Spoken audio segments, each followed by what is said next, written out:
Top Chef World All Stars. It is going now over on Bravo. I got Chef Dale MacKay with me, and we're already one episode in, and you're doing good so far. You got the first quickfire under your belt as a win. Congratulations on that. Thank you. Yeah, so far so good. It's always nice to get a win early on and stuff. Get a bit of confidence going. No doubt. Now you won the first Top Chef Canada. I got to ask, you've gone from that to open your own restaurants. In fact, you're in one right now. Mhm. What would inspire you to pause life and then go and, go do Top Chef again, but this time back in what was your home in London? Yeah, I always have said like if something makes me nervous, then it's usually a good choice to do it. And not competing for. I won my season a long time ago. It was 12 years ago. At least to me, that's a long time ago. It feels like a lifetime ago. So the opportunity to kind of go back into it and do it all again and hopefully try to win, and that's to me. This isn't going to come up again. This is the first time it's ever happened to bring winners from all around the world together and to get to go back to London. I think I'd be a fool not to, risk it all. But really, what's the risk? Humiliation. That's not the biggest thing. No, not at all. 16 winners and finalists from 11 different versions of the show itself. And, London, I mentioned you had lived there for quite some time. And I know a lot of the challenges are culinary, philosophy, delicacy based from that host city. Did you find that as an advantage to you? Yeah, I mean, it's funny with us competitors, we all sit around and chatting and try to guess whatever the next challenge is going to be and everything like that. You think you know which it is, but then they twist it right at the end anyway. So, but yeah, I think there's a bit of an advantage living and working in England because you know the products, and then also too, I mean, you should know a good amount of pub food. You should know a good amount of like the things that obviously English people or people in the UK are eating. I think everybody did their research though, because we were all told where we were going. Obviously, we had flights booked, so I think if you didn't do some research, that's on you. And you speak of that twist, that first quick fire challenge, everyone's grabbing all the Yeah, veg and they're thinking, oh, this is going to be vegetarian. There's no meat. And then the meat pops out and yeah. now you got to go to town. Yeah, the funny thing is, I was probably the dumb one out of the group. I didn't even realize there was no proteins because I grabbed ingredients that I thought I knew that there'd be some sort of a twist, but I didn't know it was that. I just grabbed ingredients that I knew would work really well together with almost everything. And it just turned out that there was no, so when everyone started talking like, oh, was there no proteins? I didn't even really look. I just grabbed my essentials. And you talked about that again, talking about the twist there. You were on that first season. You've made a couple appearances on Top Chef Canada itself. Can you ever really kind of see a thread and maybe guess what that twist is ever going to be or kind of know where they're going in terms of the challenges? Yeah, I mean, yes and no. You kind of do as much as you watch. You think you kind of do. Like when I was in that challenge, I thought I kept looking over who was standing beside me on either end. I thought, okay, you're gonna have to switch ingredients or something like that. So we all had our baskets. Okay, you have to use the basket beside you. So you try to kind of come up with it, but then at the end of the day, I don't know if it really gives you any advantage anyway. And so, besides just overworking your mind, when you should just be kind of thinking about the food. But when I saw that table come out with all the seafood and the shellfish, that's when I was like, oh, this is awesome. This is, what I really wanted to come here for, was to work with all these great products. I thought the same thing. I'm like, oh, you guys are going to have to trade off with the person Yeah. next to you. In terms of the competition, in episode one, you all are walking up to Padma there and getting the introduction to the show itself. Is that the first time you're really meeting everybody? Yeah, it really is. Yeah. They keep us very, very separate. And that's, all part of it. It's, we're all very secluded. We don't have any communication devices, all that kind of stuff. It is what you see. And we walk up and you immediately kind of start sizing people up. Some people I knew, I've known Amar for a long time, and I know obviously a lot of the American chefs just from watching the show. The rest is kind of a surprise, and you got to wait till you're in the kitchen to kind of see who's who and stuff. But I think this season's a little bit different, is that we all know each other, are tried and tested. And so the first episode's like walking into a finale almost, because the fact that everyone knows the game has, there's not going to be too many kind of like big failures. I think it's all going to be pretty good. As far as the filming days themselves, how many hours are you, you start from wake up to the time you go to bed. How long are you actually at it? It's a long, long day. Sleep is far in between, and there's virtually, there's very little time downtime.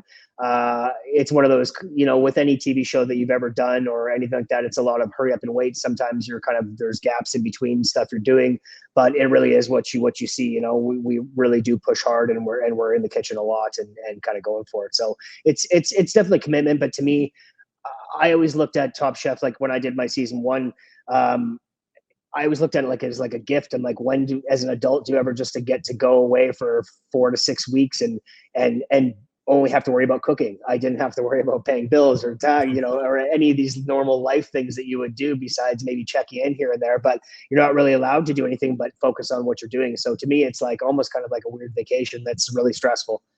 And now that the show's taped, you're watching it back. I'm sure it's a blur while it's happening. Do you watch back and go, "Oh wait, that happened. That happened. Oh, I don't remember that."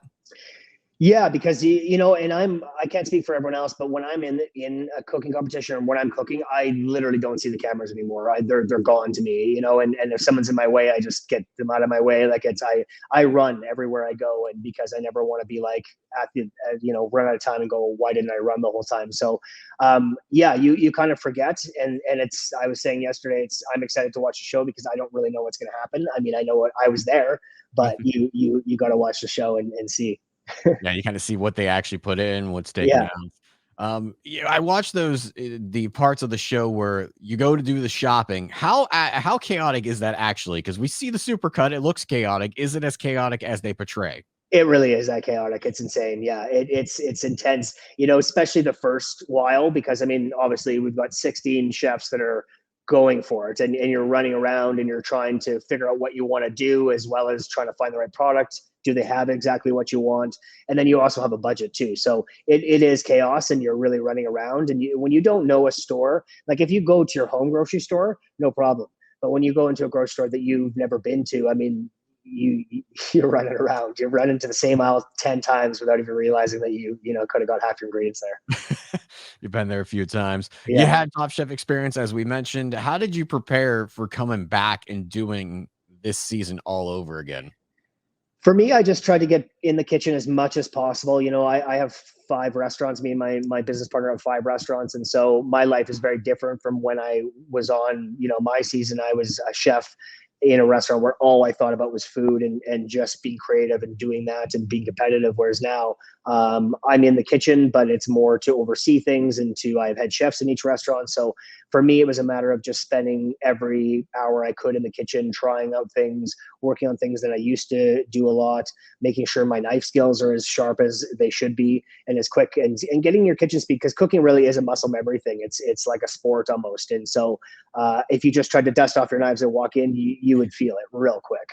No doubt. You Yeah. mentioned there your 5 restaurants and, Mhm. coming off of the show, opening that first restaurant. Did you have any flashbacks about, restaurant wars? I love Restaurant Wars. I think it's the coolest challenge, and it's definitely the challenge that all the chefs wait for, and that's the one challenge is coming when it comes because it's Mhm. generally 4 on 4. But it's the most intense challenge by far. On my season one of Top Chef Canada, I managed to win Mhm. Restaurant Wars, and I did actually a French souffle. I think it's the first time and the only time in history that anyone's done it on Top Chef. So I managed to win that, and it was probably the hardest service I've ever done to do 70 people like that, set up a restaurant, do the whole thing. It was exhausting. When it comes to opening a restaurant, coming up with things, where does the conception and the inspiration come from for you? I mean, for us, we're in a pretty small cities, and so for us, we don't want to keep doing the same thing. So we change it up quite a bit. And luckily, I've lived around the world. I lived in Japan. I've been in Korea a lot. I lived in Europe. So we've got 2 Japanese Korean restaurants. We've got 2 kind of French worldly flavors, and then 1 Italian. So we try to really kind of spread it out and give different concepts. We're big on to design as well, and making sure that when you walk into our restaurants, you feel like you're in the right place, kind of thing. So for us, we just want to cook things that we like, and we're not too formal anymore. I used to do a lot of fine dining, but now it's more just about making people happy and giving good experiences, and things that I want to eat is what I want to cook these days. And from conception to opening, how long does that usually take for you?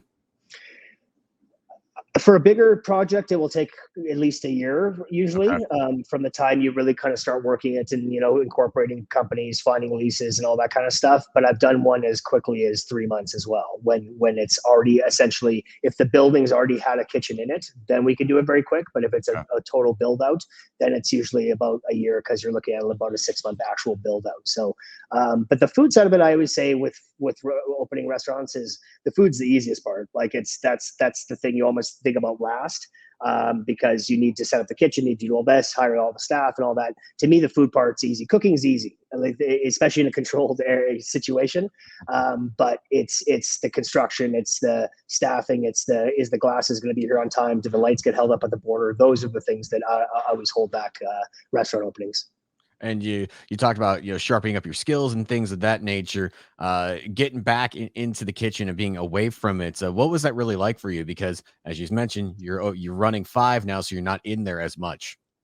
Yeah, to me, honestly, it was like a gift, to be honest, because when we started talking, this was kind of like in the middle of the pandemic, and life was pretty different, and it's hard to be passionate in the kitchen full time doing all these things when you're not serving many guests and you're not having many guests in your restaurants. And so to me, it was almost like it was a perfect timing to really energize me and to get me and be like, okay, now I get to cook. I've got a big goal where I need to really hammer it out.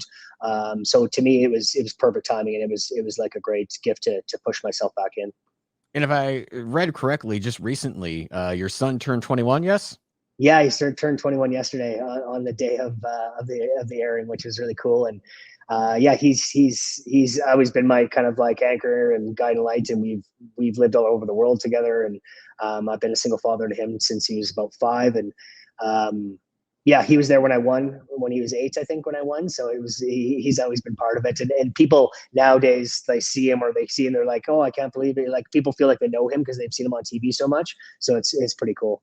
Now, as far as him in his life, has he wanted or shown the idea of wanting to get into cooking in the culinary world at all? No, not at all. No. Yeah.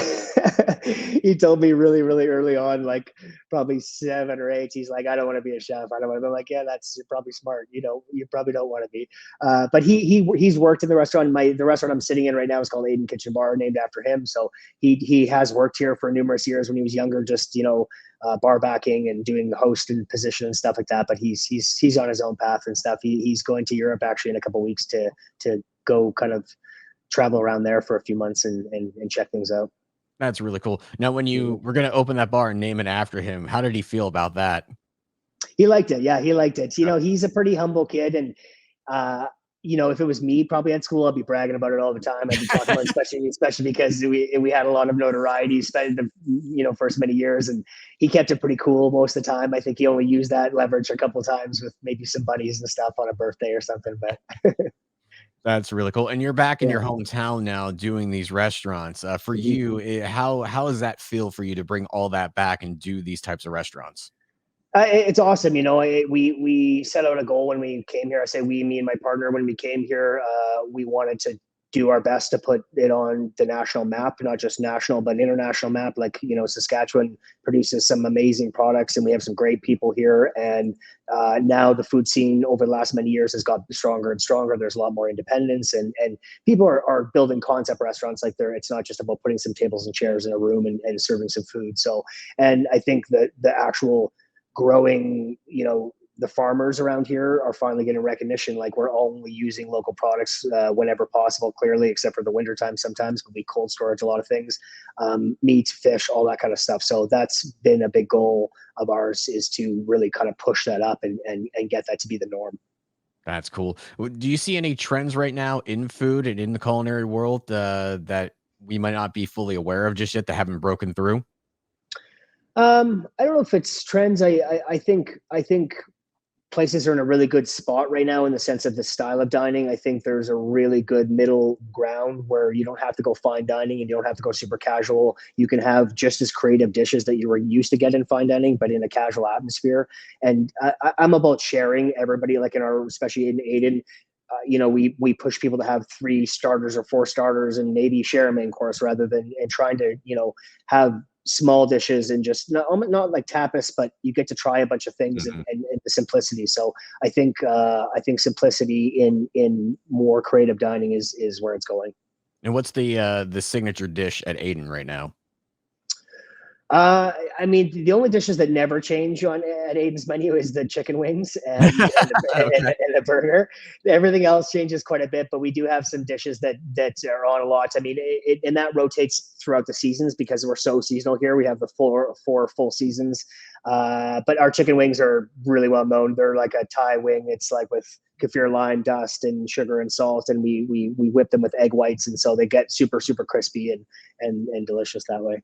That's really cool. I wanna shift back real quick to your son. I'm sure that a lot of work that happens in the kitchen, the work ethic in the kitchen can transfer over to, life itself. What, have you instilled from the kitchen into him to, life itself and life lessons? You know, that's such a good question because I went through so many phases being a parent. I always say that he taught me so much more about myself than I taught him. And I for years I worked for Gordon Ramsay for about 7 years, and so I for in my early career as a chef, I was very aggressive and very, you know, almost a bit like Gordon. And so, and sometimes when you go home and you try to parent that way, and with my son, he's a very different person than me. You know, he's very calm and collective and all that kind of stuff. And so I learned very on that's not the way I should parent, and that's not the way I can definitely parent him. And so he made me really realize to calm down and look at things in a different way and talk things out and that kind of stuff. And then fast forward till well he's turning 20 or getting into his and he's getting into the labor field and stuff. He's exactly the way I was trying to make him, but I was doing it the wrong way originally. He's a hard worker. He has tons of pride in what he does. He expects respect and he wants to outwork people. And I think that's rubbed on him without me realizing it. And I'm extremely happy that it has. But he definitely taught me a lot through the way of how to get that shown to him. It doesn't have to be so aggressive. It can just be by example. And you're doing that now with your staff, Yeah. I assume. Yeah. Yes, definitely. Yeah, I've changed my ways a lot. Well, that's cool. It's great to see the Yeah. pride that you have, Yeah. with your boy and Yeah. obviously with all that you have there. Wrap up here real quick. I wanna ask something about the show, and that is simply any, cooking show. I don't know what it is. I have a big fan of cooking shows, but why is it that every chef somewhere on a cooking show decides to do a risotto with the shortest amount of time imaginable, and it never turns out? Why is risotto the go-to and it fails? I don't know, false confidence, but yeah, 30 minutes in a pressure situation, unless you're like in your own kitchen, you know where everything is, like maybe you could do it in 30 minutes and do it well, but it's not really what you should be doing.